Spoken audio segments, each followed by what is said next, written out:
राधे राधे, जय श्री कृष्णा। हमारे प्यारे प्यारे दर्शकों को भजन संध्या एसजी में आप सभी का स्वागत करती हूँ। आज जया एकादशी की कथा प्रस्तुत कर रही हूँ, प्लीज़ सुनिएगा। और ग्यारस का व्रत का क्या महत्व है और क्यों करनी चाहिए और इसका क्या फल है। तो ग्यारस एक ऐसा व्रत है जो हमारी मोक्ष की प्राप्ति होती है करने से और वैकुंठ का वासा मिलता है। तो ग्यारस तकरीबन सभी को ही करनी चाहिए। बोल ग्यारस माता की जय।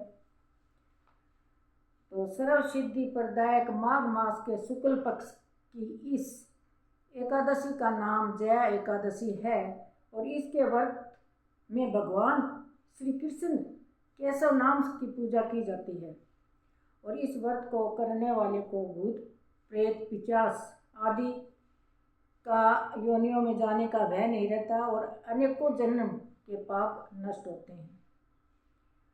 और इस प्रकार व्रत को करके और कथा सुनकर बंदा परलोक में सभी सुख प्राप्त करता है। तो एक बार धर्मराज युधिष्ठिर श्री भगवान जी को कहते हैं कि हे जनार्दन, आपने माघ मास के कृष्ण पक्ष की षटतिला एकादशी का अत्यंत सुंदर वर्णन किया है। अब आप कृपा करके माघ शुक्ल पक्ष की एकादशी का क्या नाम है और व्रत की विधि और इसका क्या महत्व है और कौन देवता की पूजा की जाती है, तो विस्तार पूर्वक कहिए।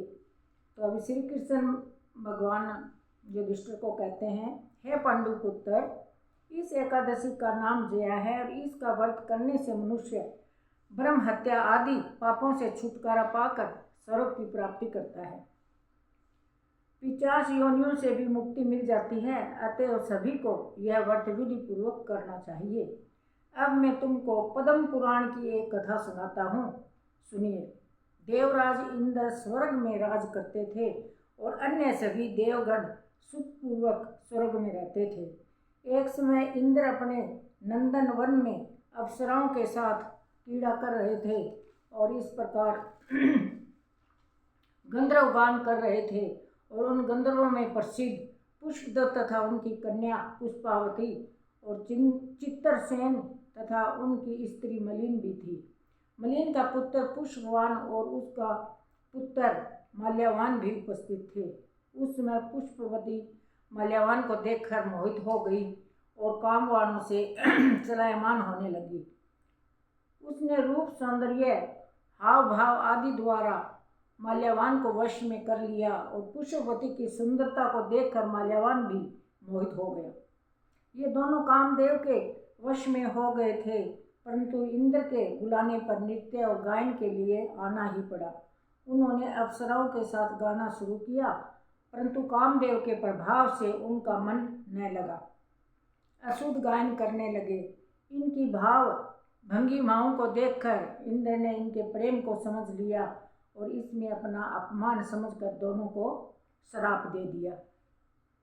तुम मृत्युलोक में जाकर पिशाच का रूप धारण करो और अपने कर्मों का फल भोगो।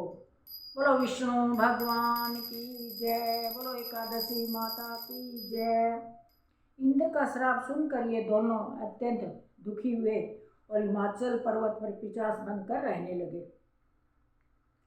रात दिन उनमें एक क्षण भी निद्रा नहीं आती थी और उस स्थान पर अत्यंत सर्दी थी और उनके दांत सर्दी से कटकटा रहे थे। एक दिन पिशाच ने अपनी स्त्री से कहा, न मालूम हमने पिछले जन्म में ऐसे कौन से पाप किए थे जिससे हमारे को इतनी दुखदायी पिशाच योनि प्राप्त हुई है। बोलो श्री कृष्ण भगवान की जय। दिव्य लोक से एक दिन माघ मास के शुक्ल पक्ष की जया नाम की एकादशी आई और उस दिन इन दोनों ने कुछ भी भोजन नहीं किया और न ही कोई पाप कर्म ही किया। वे दोनों अत्यंत दुखी मन से पीपल के वृक्ष के नीचे बैठ गए और जब सूर्य नारायण अस्ताचल हो गए तब रात्रि भर इन दोनों को सर्दी के कारण निंद्रा भी नहीं आई और दूसरे दिन प्रातःकाल होते ही इस व्रत और रात्रि जागरण के प्रभाव से उनकी पिशाच देह छूट गई और अत्यंत सुंदर वस्त्रों का आभूषणों से अलंकृत होकर दोनों ने स्वर्गलोक को प्रस्थान किया। उसमें आकाश में देवगण तथा गंधर्व उनकी स्तुति तथा पुष्प वर्षा करने लगे और स्वर्ग में जाकर उन दोनों ने देवराज इंद्र को प्रणाम किया। इंद्र ने उनको प्रथम रूप में देखकर अत्यंत चकित होकर पूछा, अरे तुमने अपनी 50 योनि किस प्रकार छुटवाई और सब हाल बताओ। यह सुनकर माल्यवान बोले, हे दिवेंद्र, भगवान विष्णु की कृपा और जया एकादशी के व्रत के प्रभाव से ही हमारी 50 योनि छूटी है। तब इंद्र बोले, हे माल्यवान, भगवान की कृष्ण और एकादशी के व्रत करने से केवल तुम्हारी 50 योनि छूट गई है, तो वर्णन हम लोगों के भी वंदनीय हो गए हैं। भगवान विष्णु और शिव के भगत हम लोगों के लिए वंदनीय है, अतः आप धन्य हैं।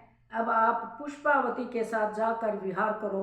और श्री कृष्ण ने अंत में कहा, हे राजा युधिष्ठिर, इस प्रकार जया एकादशी के व्रत से पूरी बुरी योनि छूट जाती है। और जिस मनुष्य ने इस एकादशी का व्रत किया और उसने मानो यज्ञ, जप, तप, दान और सभी पुण्यों का कार्य कर लिया है। जो मनुष्य जया एकादशी का व्रत करते हैं वे अवश्य ही 1000 वर्ष तक स्वर्ग में निवास करते हैं। बोलो विष्णु भगवान की जय, बोलो श्री कृष्ण जनार्दन की जय, एकादशी माता की जय। तो बहनों, एकादशी का व्रत करने से कितना फल मिलता है आपने सुना भी होगा, और यही मनुष्य जीवन का मुक्ति का दाता है और यही पार लगाएगा। बोलो एकादशी माता की जय। कथा एकादशी के व्रत ना हो तो कम से कम कथा तो सुन लिया करो, और आगे से शेयर जरूर करना और बहनों को सुनाना।